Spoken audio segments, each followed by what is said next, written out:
Okay, everyone had lunch. I'm so impressed that you got back almost on time. Some of you straggling. Ready to go? I'm live? Okay. We'll let you in, don't worry. So, I have to admit, I have a confession to make. When Don asked me, Don Taylor, our estimable chair of the Learning Technologies Conference, asked me to chair the session and told me the topic was lifelong learning, my initial reaction was, seriously? Seriously? We're going to talk about lifelong learning again. You know, it's 2023. I didn't think that that was the most innovative topic, and I was about to say no. But I gave it a chance, and I met the wonderful Conrado Schlauchauer. I'm learning how to speak German and say his last name. And to my pleasant surprise, actually, he had a very interesting approach. Conrado, not only does he have his PhD in, learning psychology, Yep. right? From a very important university in Brazil, whose name I don't remember right now. But not only that, he is the ambassador to Singularity University in Brazil. He seems to be quite the celebrity in Brazil, in fact. He's got an entourage here of Brazilians. There's a samba party, right, with an open bar at 5. No, I'm just kidding. But really, he has grown quite the community of learning professionals in Brazil. And his approach to this topic was quite unique. And not just because everybody's talking about AI. This is a real tech geek who's already thinking about the applications of this technology and really, perhaps, can it deliver on the promise of the lifelong learning that we've been talking about for so long, with personalization and all of the other things that it could possibly bring. So I thank you for joining. A few seats in the back still. Can't wait to hear what you have to say. And we will definitely save some time for questions at the end. So without further ado, Conrado. Thank you. Thank you. I never know if you're clapping me or the chair. So let's split this in half. Thank you a lot. I have to say that I'm as excited as nervous being here. English is not my first language, but you help me if I need. And there's something that Amanda has not mentioned, is that I was going to talk about ChatGPT and AI, but it was not the main topic. And when we started discussing, it was, no, this is different. You have to change your presentation. But this was like 10 days ago. And so it was a ride, an amazing ride, and this is kind of the proof that you can learn, because I was using it a lot. I'm going to share some of it with you. But I think it's important, just based on my experience, it's a different moment in society. It's not about metaverse, not about VR, XR. It's completely different what's happening right now. So I'm going to share. I took this PhD in lifelong learning, but the thing is that I started my career when I was 21. I went to a very good business school, actually the best business school in South America, and I took an internship at Procter & Gamble, and I couldn't relate any page from any book from the school to my real work. And this was 1992. By the way, is there anyone here that has been born after 1999? Please leave. No, I'm kidding. You stay, but you don't ask questions, right? So I started the company like 30 years ago, and it grew in a very big company. And I sold the company in 2018.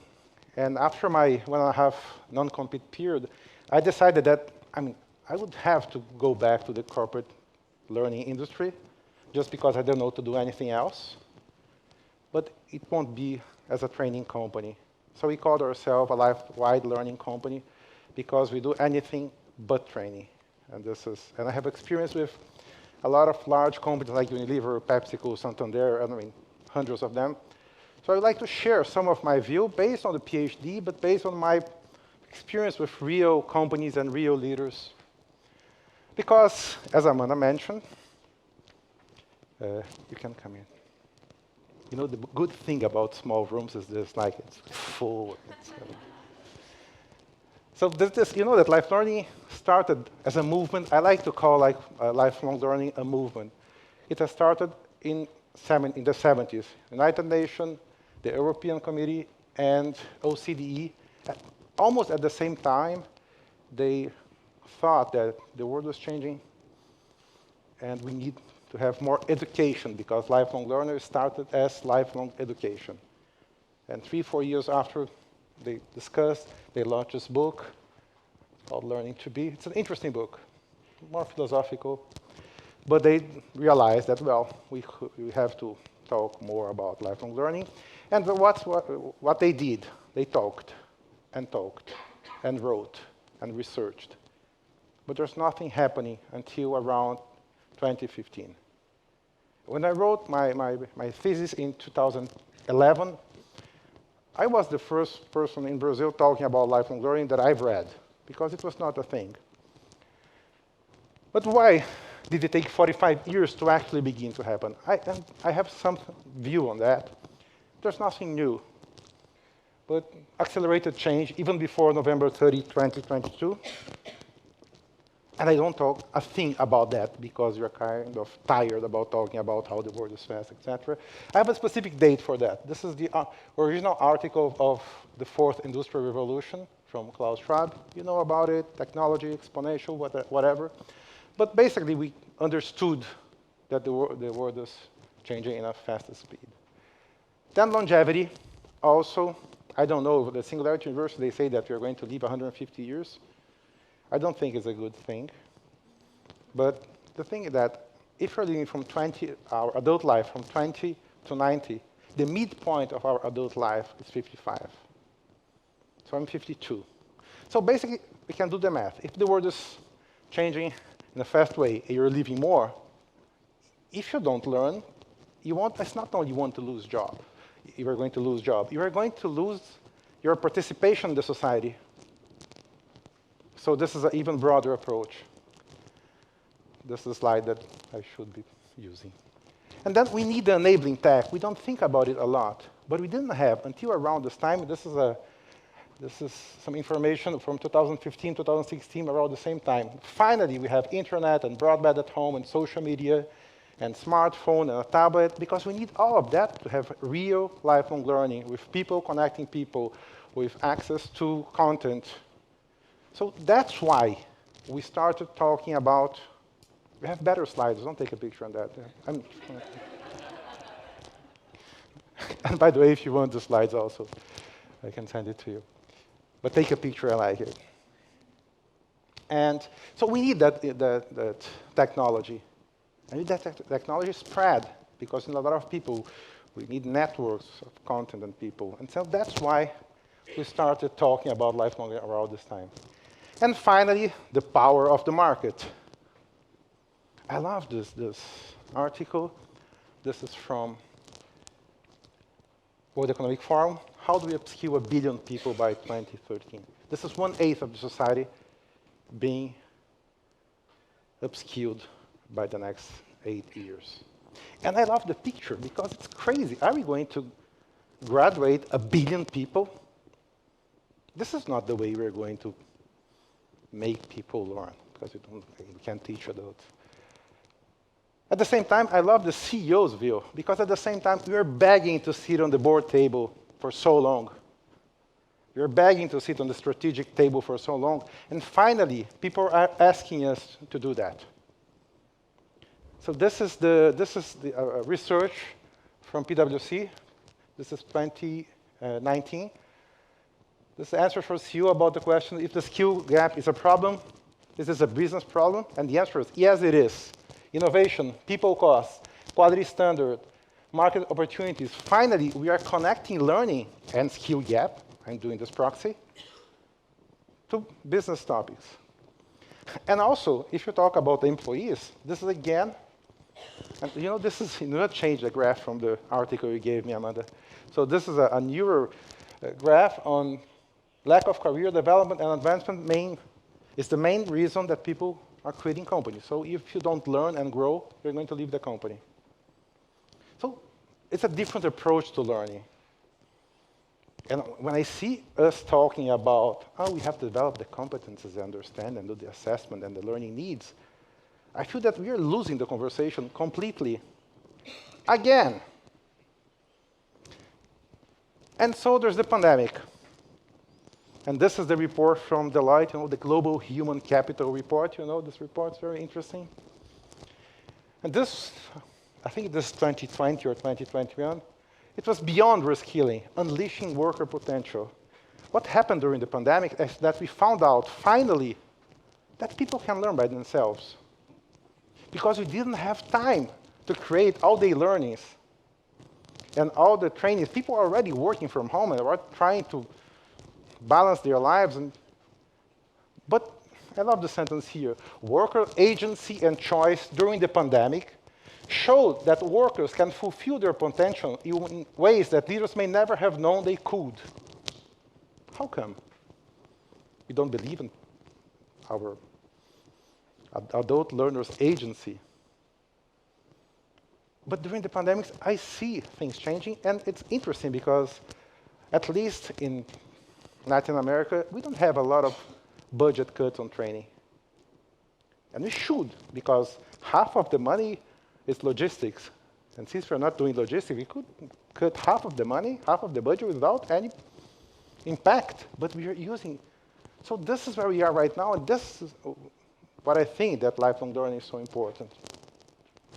And then, November 30, 2022. Who knows what happened on this date? Just let me search. Great. This is just a little bit silence. I like that. ChatGPT. This was something important. If you're following, and since ChatGPT 2 was quite interesting, there's a tool called Learn from Anyone. And ChatGPT is basically a tool built on AI, where you can chat, and it has a way to talk to you like a human would, somehow. And it can help you to do a lot of things. Who has tried ChatGPT yet? Okay. The elbows at the same, near the ear so that I can see the hand, yeah. And who has tried more than 8 times? Great, it's about half of you. And my point here is that it changes everything. And what happened during this time, I love this article from New York Times, the brilliance and weirdness of ChatGPT. It inspires awe, fear, stunts, and attempts to circumvent its guardrails. So it was, I think, it's uncanny the way when you start using it. I love this. Aaron Levy is the CEO of a cloud storage company, and he said, ChatGPT is one of those rare moments in technology where you see a glimmer of how everything is going to be different going forward. I have a date for that. It was March 28th. I was with my team. I do mostly consulting work. We're designing corporate universities or creating learning culture approaches for large companies. And we are doing part of our work inside ChatGPT with amazing results. Not perfect, far from perfect, but good enough for us to think, well, if a client do that by themselves, probably they won't need us. And this was ChatGPT 3.5. If you're not using, you probably don't understand the change between 3.5 and 4. I'm not going into technical details, because I don't know, I'm worried. But the thing is that it changes a lot, like this exponential growth. So it's even better. But this was not the good one yet. And at the same time, during all of this, Sam Altman, with OpenAI, the company behind ChatGPT CEOs, wrote that, well, I know it's good, but it's a mistake to be relying on it for anything important right now. So it's good, but don't trust it. We have been talking about VUCA for so long. Finally, it's here. And at the same time, it's not only hard to understand and impressive, but wrong at the same time. It has achieved 1 million users in 5 days. And finally, I think that we understood that exponential is not an adjective for the cool tech startups. It's math. It's an equation. So it's going. We have the tipping point here. And I tried this. It's interesting. This is my first attempt. Write a poem about a meeting check-in. Are you doing a lot of check-ins in meeting? In online meetings, you start the meetings with check-ins? No. Because in Brazil, like every meeting, we're social people. And was, how are you? How are you today? And we are good, and so and so.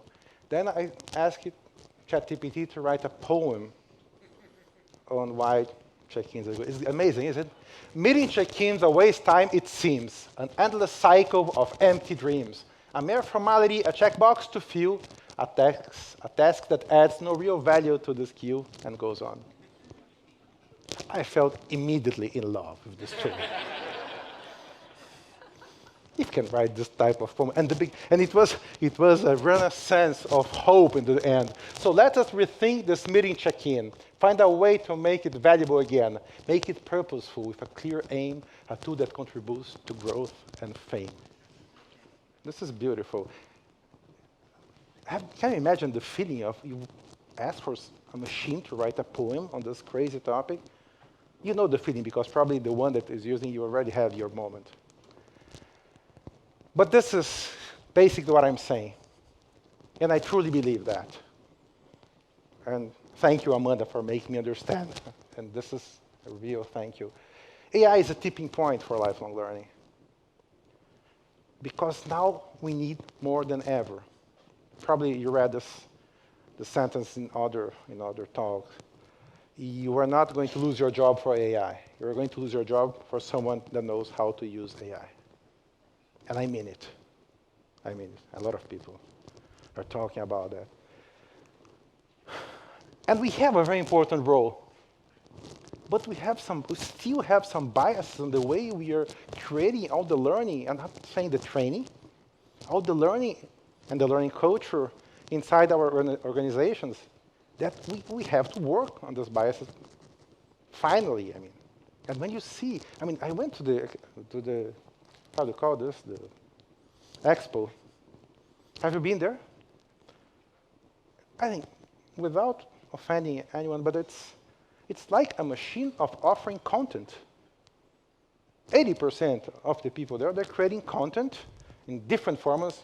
I heard a guy tell me, we have the Netflix of education. And I was, again? I think it's 2015 already had one of those. No, but it's different. I love to see. Why is it different? Because I have audio, and I have video, and I have text, and we adjust to the learning style, which, by the way, does not exist. But I think we are still creating. So I'd like to go under some of those biases. Guys, do you want a seat?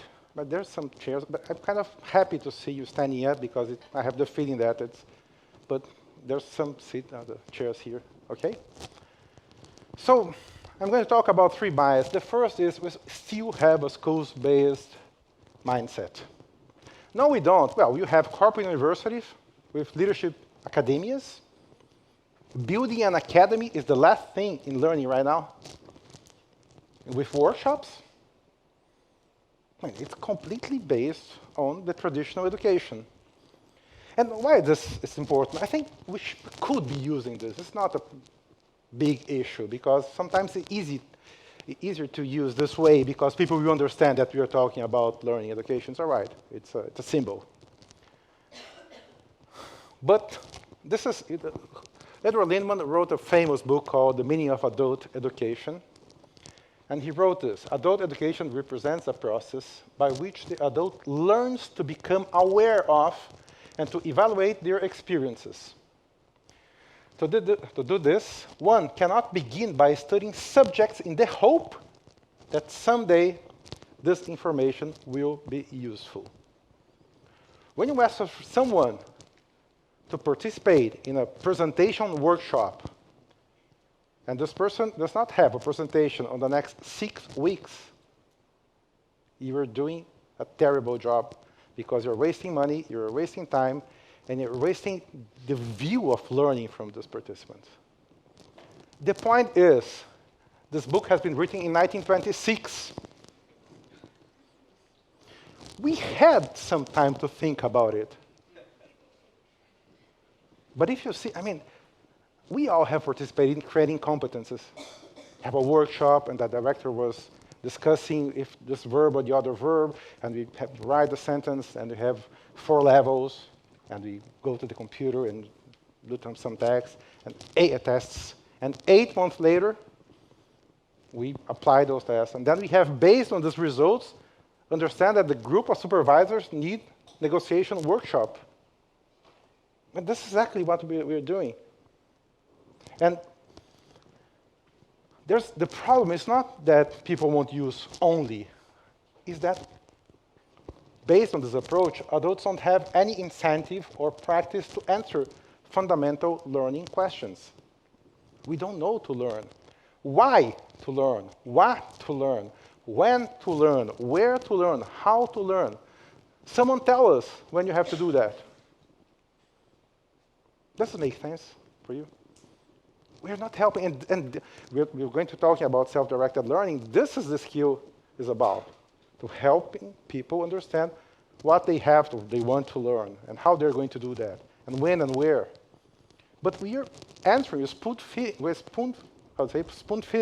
all these answers in a mandatory way, and this is not helping to create the culture of continuous learning, of lifelong learning approach that we are looking for. Then we have the second bias, which we assume that learning is content consumption. And it's on us, this.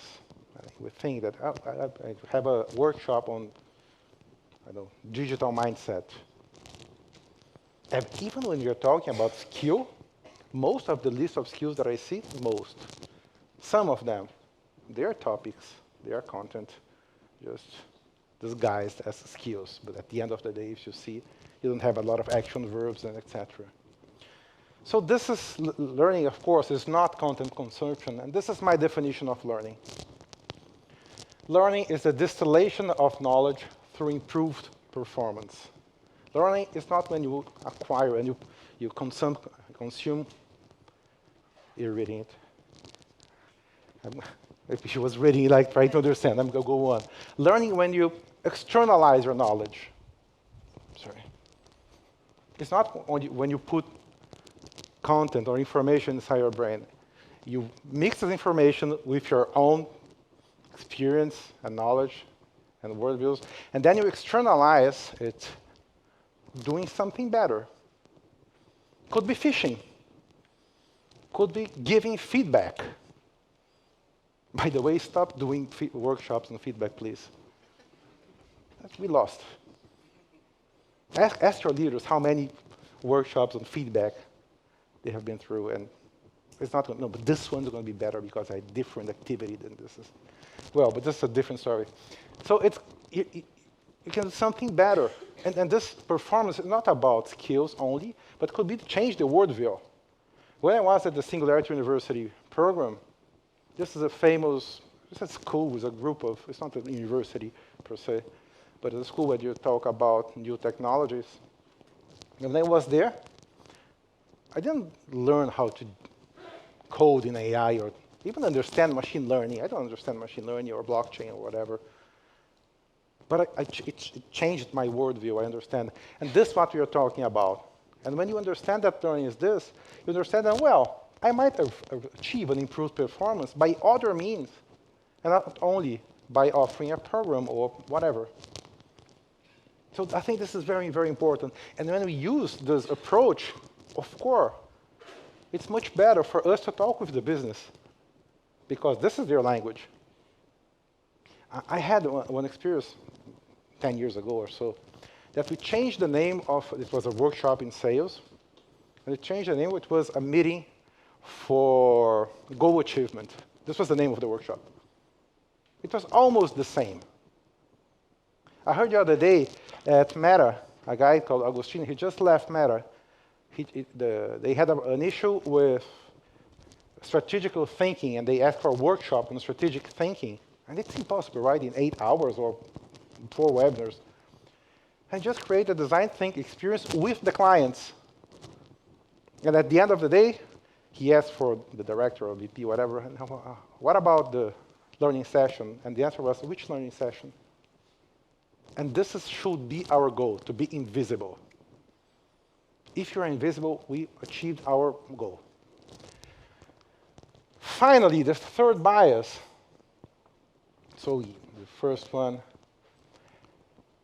we're building on top of each other. This is the problem, that we still have a narrow view of adult learners. I mean, I've been here for 12 years in this conference. I've heard since year one, 2009, it was on Olympia, a different venue. We are not treating adult learners as adults. We are still not doing that. We're still not doing that. Trust is an important part of it. There's two specific parts of this process that I would like to share. The first is, all adults are life-wide learners. Life-wide learning is an expression, a concept, developed by the United Nations also. And it means that you learn in the formal environment and the informal environment. That's what it means. And so basically, I'm not against formal education at all. I'm not against training even at all. But it shouldn't be the only tool, the only bullet that we have to solve skills issue. And I think during pandemic, do you remember what have you learned during the pandemic? Right? Yeah. This is a real question, right? Anyone? No, I've been paying by the hour, so if you... What have you learned? I learned how to make bread. Every time, bread is number 1 or 2. It's amazing. Is it good? It's all right. Better than it was. Better than it was. What else? Bread? I learned I didn't like to work at home. At work at home. I'm working on that still. What else? To not kill my children. Not kill your children? Not kill my children. Not kill. And you're good on that, hopefully? Still alive. Okay. And how have you learned how to bake a bread? Bread. YouTube. Which, by the way, might be not accessible from your company because for safety issues. So the thing is that during pandemic, we learned that we could be learning by ourselves, and this was the way to do. So this is what we are talking about, and this was also about chatting with others. But the second thing, which this is the study that I did, my thesis on the PhD, is about being self-directed learner. Another topic that has been very used, but not in the good way from my point of view, because we are self-directed learners. I could give another hour, and I won't do that, for your good, on my thesis, on the research that I made. It was a research protocol where I interviewed people, and the first question was, what have you learned on the past 12 months? It's an old research protocol from a guy called Alan Tuff. And if you think about it, either you're going to talk a lot or you're going to freeze. But based on that, every participant, they had at least one self-directed learning experience, and 82% of them, they had more self-directed learning experiences than directed by other learning experiences. The thing is that they didn't realize that. Because it's not learning. I was just doing my stuff, and I was just fixing something, and I was just... This is a living proof of the evolution of the humankind, because she's my daughter, and you can compare her with me. I mean, you see, this is... And when she was 6, she was very annoyed because she was going to the first grade. And I asked, why are you annoyed, Olivia? Annoyed? And she was, no, just because I spent 4 years in primary school. And now you call it first grade? Well, just the way that you're counting the school in Brazil. I mean, okay, but how long do I have to go to school? I did the math, 28 years. 5 primary, 9 middle, 3 in Brazil, high school, 4 college, 3 masters, 4 PhD. 28 years being thought that we should be taught in order to learn. if you see up to 25 years old, probably the percentage of your life that is related to learning, that learning is something that other people do to you, it's huge. It's 50, 60% of your time. So based on that, we have a very hard time believing that we can direct our own learning. And inside the companies, we are not helping this process. Because if a marketing team organizes a workshop by themselves without telling us, if they hire a consulting company, whoa, most of the company, it's a problem, it's an issue. But the good thing is that self-directed learning is a skill, and you can develop self-directed learning. And I haven't told you, just 4 days ago, there's a new report. I have the data. I don't have the slides because I said the slides. But basically, I'm going to say the new data. It's a little bit worse, but it's good.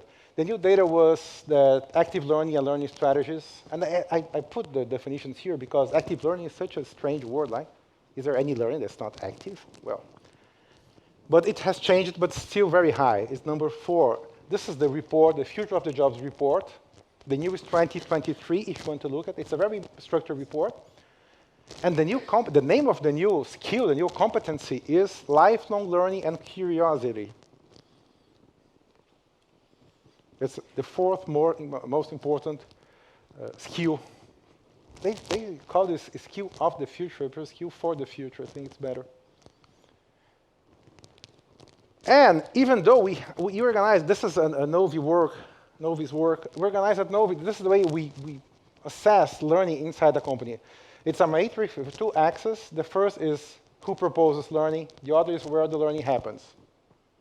So it could be, do I have this? Yeah. Could be that this is who proposes where the learning happens.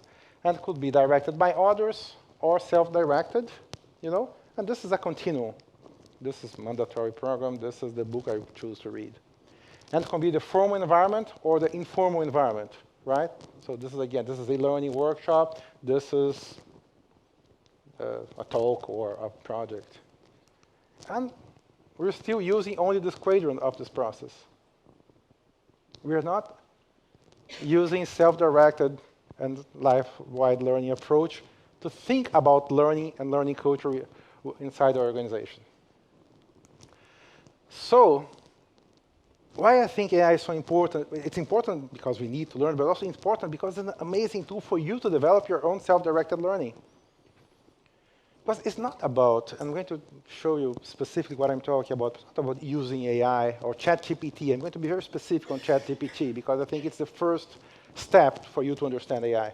It's not about using ChatGPT to create content or to, but you're only going to learn how to use ChatGPT by using it. There's no other way. And also, it's an amazing tool to help you develop yourself. I have, how do you say, pharynge? How do I say it's the? How do I say? Pharynge?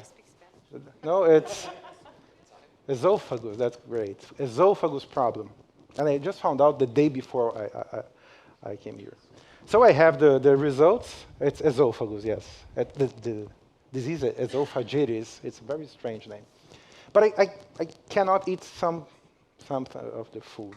Actually, most of them. Esophagus, that's great. Esophagitis, yeah. If you don't know the word, I'm very happy, I'm pleased with that. I don't know what I do. But you know what I did? I put all my information inside ChatGPT from my exams, and then my WhatsApp conversation with the doctor.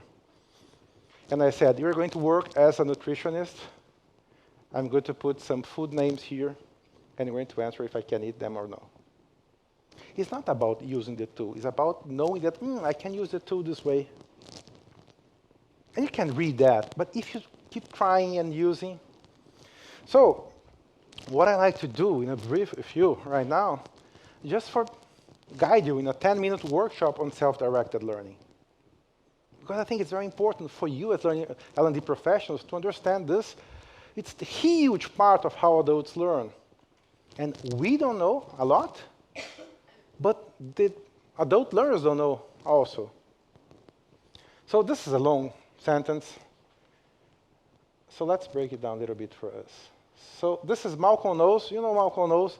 This is the guy who wrote Adult Learners, and he proposes the term andragogy. So he wrote a book about self-directed learning, and basically it's a process where individuals take the initiative with or without the help of others. So it's not learning by yourself, self-directed learning, but you create the process of learning. And there's a 4-step process. First, you diagnose your learning need. You choose what you have to learn. Andragogy principle number 1, the need to learn, the need to know. So this is the most important process. And I'm going to show you that we have a problem doing this. The second is you identify human and material resources that we need for learning, how I'm going to learn. The third is we implement the strategy. And the fourth is you evaluate the strategy. So it's a 4-step process. And if you see, you somehow can relate to the question that I just mentioned. So the first step is why and what, why I should be learning and what I have to learn, how, when and where, and I assess if I have learned. Because on the 4th step, it's difficult because someone told us that we have learned, usually, by giving a certificate. I love certificates, especially after 2 days workshop. It's like you go to a diet course and you receive a thin certificate at the end of the program because you're not fat anymore, because you have this 2-day diet course. And you put it in LinkedIn. Those are the days of my life. So, can you do just one small exercise? I know you don't like exercise. You should think about that when you're creating your own learning content, that sometimes people don't like exercises. But it's going to be a 1-minute exercise for you, just for us to try a little bit of this 4-steps approach. Make a list. If you have a paper and pen, it would be even better. If not, go to your iPhone, to your smartphone. You can do it mentally if you're really, really lazy. So make a list of things you would like to learn. Just make a list without thinking, without stop writing. I'm going to give you 1 minute starting now. Just write a list of things you would like to learn.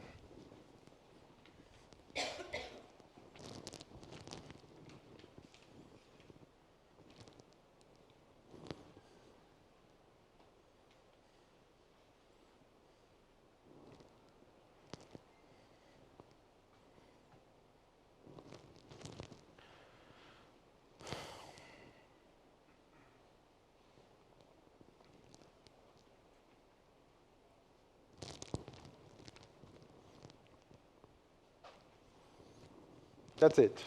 Just 1 minute. Usually, if I'm in workshop, we ask for a 5-minute list. Yeah, here's some of the.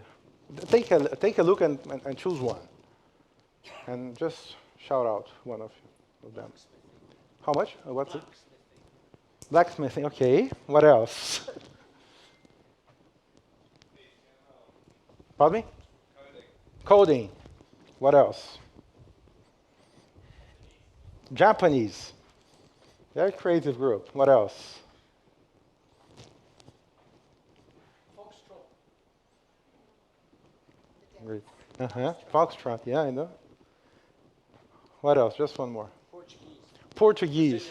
Brazilian Portuguese. Então vamos começar agora. Eu vou falar a palestra em inglês, tá bom? No? Later on? Usually we choose topics, right? And when we write our learning objectives, we have to have action verbs. Usually that's what I have with most of the groups. We have a topic. And the thing is, we don't want to learn how to dance foxtrot, probably. Why do you want to learn how to dance? Why? It's an ongoing thing that my wife and I have been doing for about a year. We've just gone through kind of basics. We're moving to improvers. And the gateway to being the improvers is learning the foxtrot. Great. So that's the goal. That's the goal. That's great. Usually, we choose a topic because you have an expectation behind it. Like you don't want to code. you want to be more productive, you want to increase your view on technology, whatever. But this is not the topic. It's about the expectation of change behind the topic. I have this talk with my friend the other day about specifically this. Actually, I was recording a podcast. And I don't think I believe. I mean, I want to learn. And the example he gave me was nonviolent communication. And why? Because I have a 14-year-old daughter. And they want to keep having, they have a good relationship, but he wants to keep having this good relationship. So if we have, do you want to learn a content, nonviolent communication, Marshall's book, amazing, probably have 1 or 2 e-learnings, and you have everything you have to know about nonviolent communication. If you want to learn how to deal with your teenager daughter, do you agree that it's a completely different approach? So in order for you to be a self-directed learner, the first thing is to find why you were looking for the specific topic, or even the same thing, close to what we do when you're creating learning experiences. What I want to do better and why.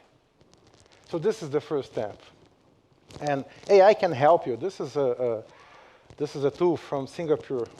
We are talking so much about skills, but you could create a map of skills and help people to understand why they're looking for the skills based on their career needs. The second is the learning sources. I identify 4 learning sources: content, experience, people, and network. And they have all the same value. Regarding content, there's a lot of AI stuff that can help you. I love this Insightful. It's a way for you to find academic papers. Because who knows what hallucination is on ChatGPT? You know what hallucination is? This is the most important part of the presentation. It lies a lot. It creates things. So this is not a place, it's not a search place like Google. I went there and asked, please create a list of 10 articles on corporate learning ecosystem. They are amazing, the list. Summarize the 3rd content. It was not perfect. I went to the journal. It was not there. And I came back, are you lying? Pretty much. I just created because I am a generative language or whatever.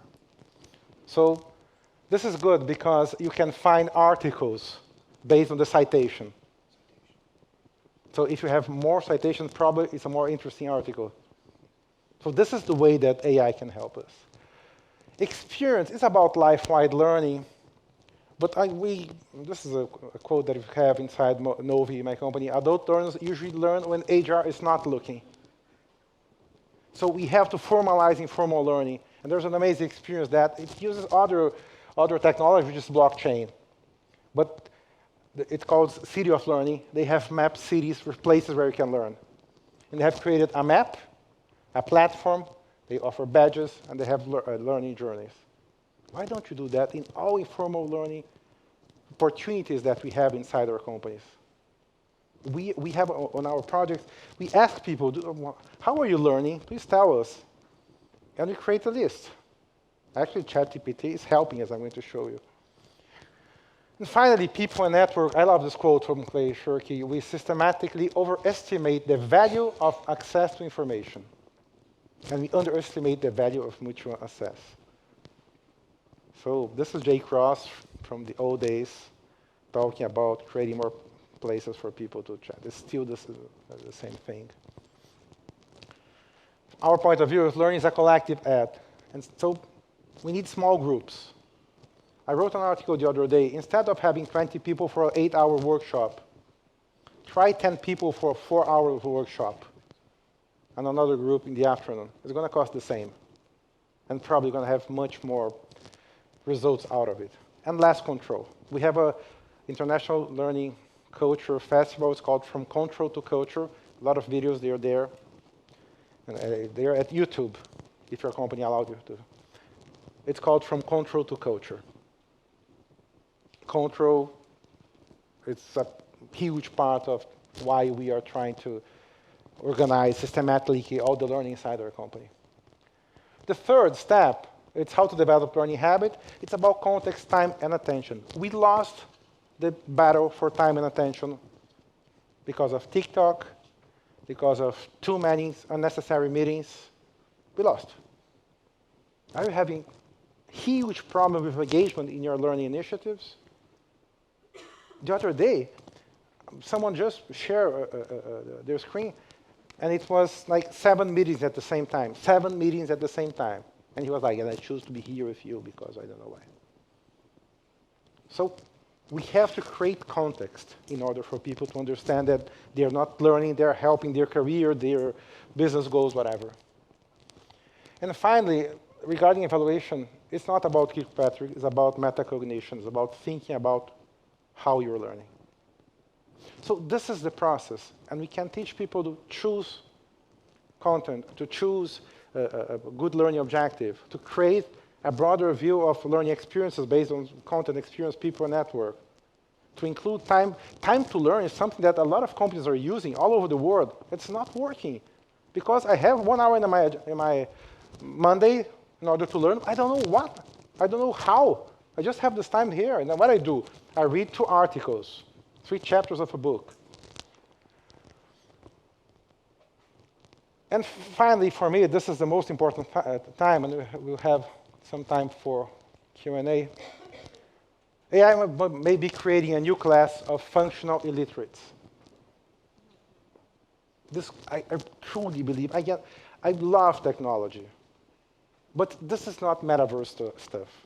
I'm not against metaverse, but it's going to happen as another tool.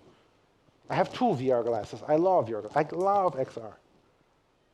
But just see the number of devices to see that this is not going to be the thing.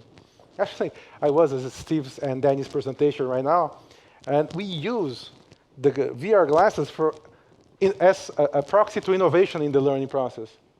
There's a guy, have you seen this picture? There's a guy seated in the table with a VR glasses, and 5 other people around.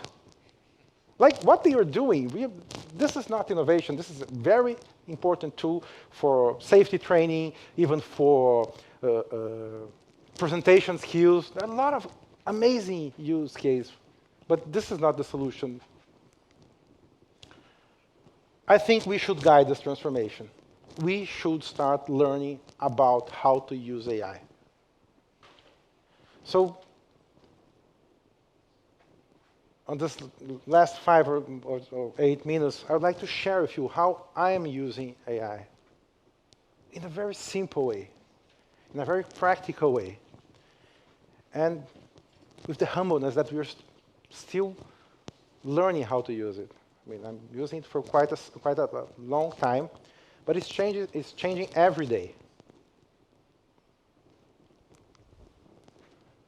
So I created for you this framework that we're using, content, experience, and people network. I created nothing, but I think that you could use this. My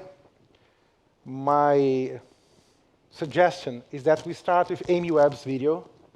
There's a conference called South by Southwest, probably a lot of you know. It's a conference about innovation, technology, creativity that happens in Austin every year actually. And this was her speech. And she's not from learning, but she's an amazing futurist. And I think this explains everything that we need to know before starting. Then I think that you should have some experience. Pay $20 per month for 2 months at least, and try ChatGPT 4. It's different. It's different. And regarding people network, you have early adopters inside your organization, or among your friends. But if you have big organizations, definitely you have a lot of people that probably are not even doing this inside the organization because of safety issues, whatever, but they know. Find these people and start talking.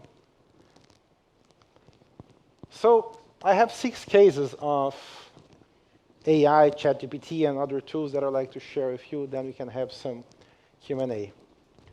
The first is personalization, which I don't like. This is the most important usage that we are using, that we are applying in formal learning. This is Josh Bersin's article a few days ago, a couple of weeks ago, and it was like, oh, we know how to personalize the exact content for you at the exact time. But I hope I made my point. I don't need a perfect content for me that I don't want, that I don't know why I should be consuming this content. So this is not, personalization could be an interesting use, but I rather train people how to be curators by themselves, how to search. Google search should be a program, a workshop, because people don't know how to do that. So you can use, if you have a lot of content in your platform, probably you're already using it and you don't know. But what I'm seeing is that people have spent a lot of money. They went to the board, asked for $500, $1 million 3 years ago. They're not having the results that they have expected.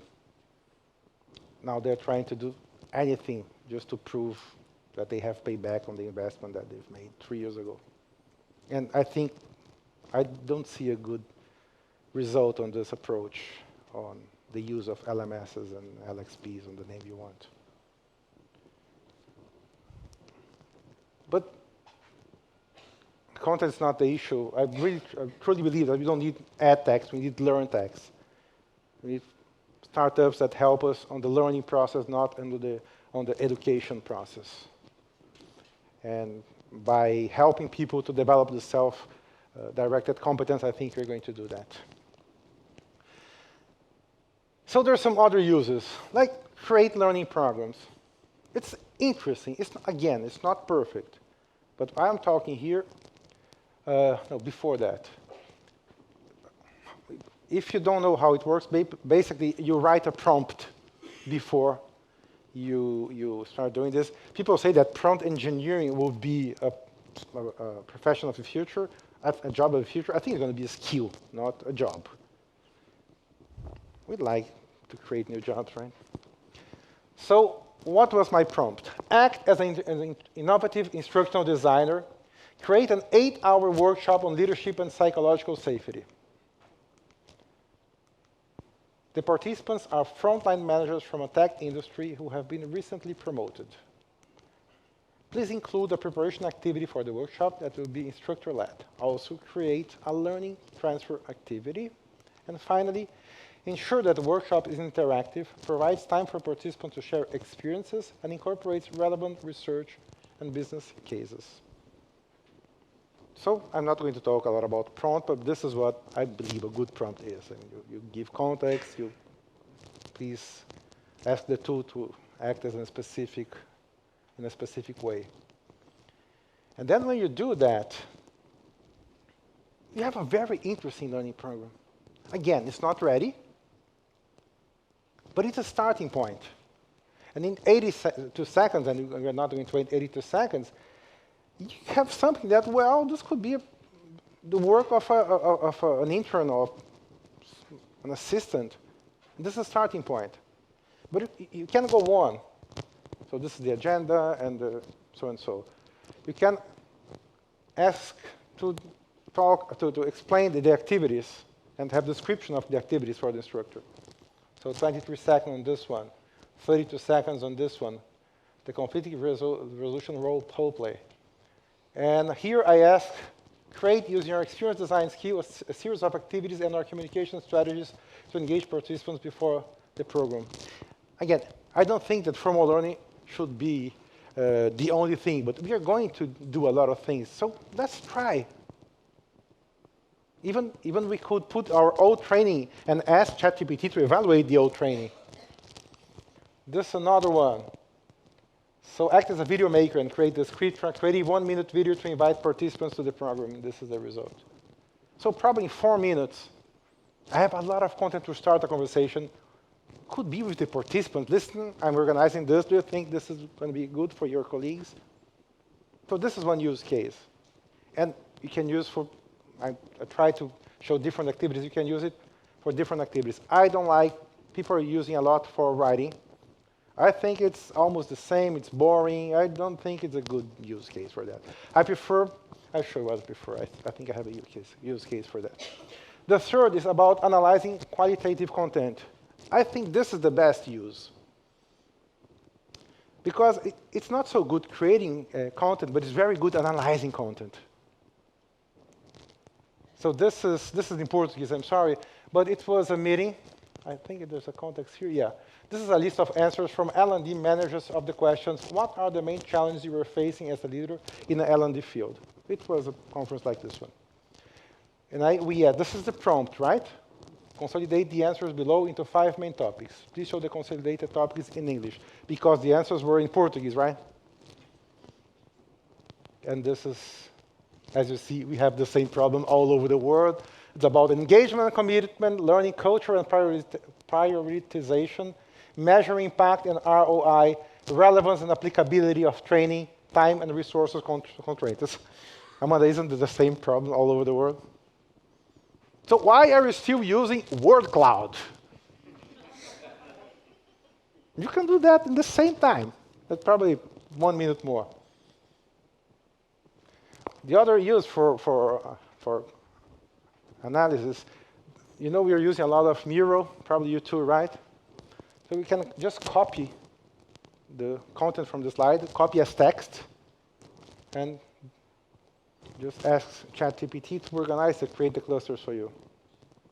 So this other way, I'm saving a lot of time here. I do consulting work. I have answers for 8 VPs, and I include the same answer inside GPT, and please find the categories, like a qualitative research. The categories, create a table. Who's for, who's against? Create quotes. I'm saving hours of time. It's not only, then it's ready, then I print and give it to the clients. By the way, I have some clients here. I swear I don't do that. But you start your analysis like 2 miles ahead. Midjourney and DALL-E, they are other platforms where they create images. So this is the way that we are using one. We ask in a workshop, this is the context, what's your essence in a single sentence? Like the 7 words presentation, this kind of thing. And by the end of the workshops, we have created 1 image for each of the sentences. And we print it out and we gave to them at the end of the training. This is one. Gabriel, he's a carioca. Who's not Brazilian knows what a carioca is? No? He's from Rio de Janeiro. If you're from Rio, you're carioca. In love with life, family, and friends. It's amazing, isn't it? And it took about 1 minute to do all the images or so. Probably a little bit more. Use case number 5, AI tutoring. And I think there's a lot of interesting stuff over here, and there's some products, but I just tried act as a career coach and help me to understand the skill I need for developing my career. Ask the questions you believe are important for a good mentorship program. The idea here is, but instead of start asking for the help of ChatGPT, I didn't know what to write. So I asked him to create a list of questions. I haven't done that, but I could answer them, then I'm going to add content. One thing is very important is that when you are at ChatGPT, you have chats. Each chat is a separate brain. It's going to remember up to 60,000 words inside this brain, which is a lot of words. So you can relate to all the content, all the answers. It will remember. Sometimes it forgets and says, listen, I'm talking about that. Oh, I'm sorry, I'm wrong. And it happens, really. You just have to. So I think that those are interesting questions. And I'm pretty sure that if I answer all of them and start doing questions, I will have very interesting results. And finally, your L&D routine. I mean, use it for your day-to-day work. We're doing so much work that could be used, like answering emails. I told Amanda I had a mess with my mother's credit card. I didn't. She had a mess with her card. And she asked me to write an email to the bank. When I finished the paragraph, I couldn't understand what I wrote. Like, oh, it was the taxi and it changes. It was a mess. And well, let's try. ChatGPT, please transform this paragraph into an email for a bank. It was uncanny, amazing, crazy. It was ready. When I have a talk request in English, usually I answer through ChatGPT, say that I can talk this day, that this is the price, and so, and it creates a perfect email. So, in creative writing, even, I mean, this I did the day before yesterday. And I was talking during the train trip from Paris to here, and I was just checking the biases that I have created, just for the sake of. And he was for the biases. It was for the biases, the ChatGPT. And I asked, would you add any other biases? And I kind of like the one, not the last one, but assumption of homogeneity and focus on compliance. I think they're interesting biases that we have. So this is like you're talking to someone that's going to give another views on what you're writing. This is how you're going to use ChatGPT for creative writing. So this is my final slide. I have a TED Talk called I'm a Presentist. It's in Portuguese, but there's subtitle in English. And I think it's about being a presentist, meaning that I went to Singularity and other futurist schools, but really it's cool that we're going to be in March someday, but it's hard to get to 2023. It's hard enough for us to stop thinking about the trends. Why we have so many trend reports? So many, like 25. And they are not trends, they are perceptions. So let's try to be in 2023 using our full potential and the current stack full potential. Who uses TikTok here? You should. Because the next generation that you're going to hire, they use TikTok 80% of the time. It's free. It's addictive, but it's free. And so try to understand what's happening, and without judging, just go there. Spend 20 minutes and delete the app. You don't even need an app, you can go online. But understand what's happening. It's much more important to read an article that someone's telling you what's happening in 2023. And I think this is the case for ChatGPT. You're going to read a lot. It's going to change. I think it's like the new internet. This is the potential. I read an article that was like fire. I thought it was too much. It's not like fire. But it's not, I think it's different from blockchain, metaverse, and all the other technologies. And I think it's, again, our role for us to include AI as our self-development, on our self-development initiatives, and also to understand how we are going to help the society not to create another class of illiterates. We have some time for some questions here. Thank you.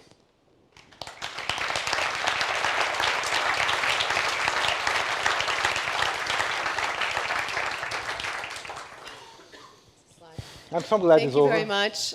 We do have a few minutes for questions. I know I have one, but I'll let you all go first. Hi. Well, I suppose two quick comments and then a question. In the ChatGPT, you can find literally hundreds of prompts online. Either if you just search Twitter or LinkedIn, there's people that give away hundreds of prompts to give you an idea. Great. And I'd say use it as a conversation. So you were mentioning, don't just put in one prompt and go, oh, there you go. It's like, what do you think? Give me more information about point one. What did you mean by point two? Perfect. And have that as a proper conversation. And it leads into a question. So, like back in the day, it was we were the fountain of knowledge. Then it was Google it, which some people did. Then it was YouTube it. Now it's chat it or ChatGPT it. How do we change people's mindsets into behaving? Because the knowledge is out there. ChatGPT just gets it quicker. But the knowledge has always been there. How do we get people to access it? Or do you think it's just something that the next generation are just going to naturally do? Thank you for the comments. And there's a lot of prompts. If you write ChatGPT on your Instagram, you're lost. I mean, you're going to have a lot of, and especially those guys from digital marketing, they are offering the be rich by creating fake videos. There's a ton, there are thousands of AI tools, by doing everything. I don't think that ChatGPT is the best place for you to find content. So I think it's a tool. You have to understand how you're going to use a tool. I'm pretty worried, and a lot of people have the same feeling, that we are not reading. I mean, what's the last time you read for half an hour a difficult article? And this is something, because reading is something that's unique to the human being.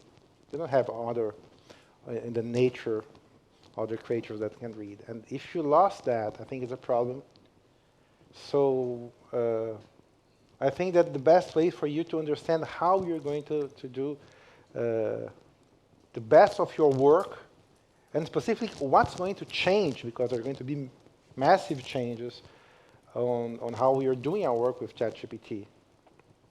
I saw Sam's presentation, the OpenAI CEOs at South by, and he was like, we don't have a clue what's going to happen. Don't expect me to say what's going to happen. We really don't know. And this is a problem. There's tons of ethical problems behind it. You can ask ChatGPT how to create a bomb using a detergent, a soap, and whatever. You can do that. How to kill, whatever. So it's tons of ethical issues behind it. But it's there. We have to learn how to cope with it. Yeah, in fact, comment, not a question. So I completely agree with you about the opportunity, and have been playing and throwing myself in. I think that's the best way. Just recognizing everyone in the room, though, many are from corporate learning organizations. What I didn't hear in your presentation was the health warning about don't put your company data into there, because we've had Samsung, I think, was the example where they put company data in and it's data breach and blew up. So I would completely agree with your get your hands on, play with it, experience it, learn from it. But if anyone's in a corporate environment, then don't put any sensitive data into it. Otherwise, you'll be the next headline as well. Yeah. So just adding that health warning. Yeah, it's important that what you put inside ChatGPT is going to the general database. It's going to helping them to cheat. So please don't include. And just as a follow-up to Simon's point, sorry, Brian Murphy from Microsoft. So if you do want to keep it within your firewall, you can use the AI within Office 365 that's coming, the Copilot, and that's a security. That security is a big force on that. So that would be the counterpoint to that argument. Great. And you know what? Start with your personal stuff in your home. I think it's, or with very small activities. What I think, what I'm putting lifelong learning in ChatGPT, just make sure that you understand my point, is that we're going to need to learn a lot, and this can help. So we have to put it together. So do we have any actual questions? That's an interesting discussion. But Over there. But you're having such a good time Thanks. here. So we actually developed a product which uses kind of our own graph database to keep your documents yours and still use GPT-4. But what we see, so I sell technical trainers. What we see is that they're very quickly going to be replaced by what we are currently training. It's a long tail, but it's going to get finished. And my question really is, have you seen any good way to help people unlearn? So we're learning new stuff all the time, but we do have all this old knowledge. So what's the best way for all of us to unlearn things? Okay. The thing is, and this is I wrote in the book, I don't believe in unlearning. It's in Portuguese, guys, I'm sorry. 500 positive reviews on Amazon. Yeah, good reviews. But just in Brazilian Portuguese, right? Yeah, it's only but Brazilian Portuguese so far. ChatGPT is going to solve that? So that probably, right. Or a publishing house, I mean, we see who's first. But why I don't believe in unlearning, and there's some scientific information behind it. Because what unlearning is, you forget what you know. You have to learn that the stuff that you know, it's not working anymore. This is an active process. And you have to learn, it's like you forget the wrong way. No, unlearn this way. No, you have to learn, this is not good. You have to take this one. So it's about having different practices, about trying something different. And it's, well, this is a lot of science behind it, learning science behind it. It's about motivation, about autonomy. This is the only way adult learns. I think it's over here. Yeah, I think on the AI front, the cat was out of the bag 20 years ago. Learners use Google every day. They've been using it for 20 years. This idea that, far more than L&D product. People use Google more than L&D product. They look at YouTube more than L&D product. That's the bottom line with this stuff. It's been here for 20 years. You mentioned TikTok.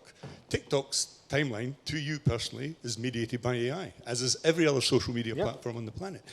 Your learners all live in a world of AI. You may think that you'll ban people. It's all very well. L&D says, I don't use it for anything. The cat's out the bag. 100 million people within 2 months were using it. It's now hundreds of millions of people. Yep. The learners are cutting out L&D here. They're going straight to using the tool on the front edge. I know people in construction sites using it for BS and ISO standards. So I think this idea that we're going to control this thing, it's just ridiculous, really. It's actually out there in the real world. So my question is really, ChatGPT is sort of only the beginning. It's kind of embryo.